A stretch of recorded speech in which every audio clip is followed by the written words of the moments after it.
Shkoi për të festuar ditëlindjen e vajzës, por u vra nga ish-bashkëshorti. Detaje nga krimi në familjen shqiptare në Greqi.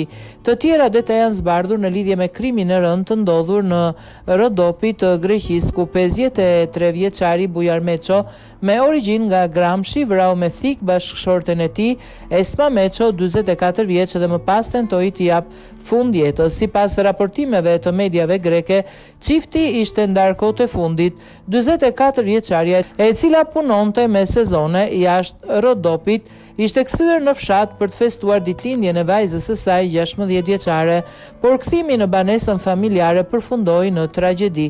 Sipas informacioneve të publikuara nga mediat greke, 53 vjeçari e ka goditur grua në qafë me thik, duke i shkaktuar vdekjen. Pas kthimit, ai është vetplagosur dhe më pas ka konsumuar naftë në përpjekje për t'i dhënë fund jetës.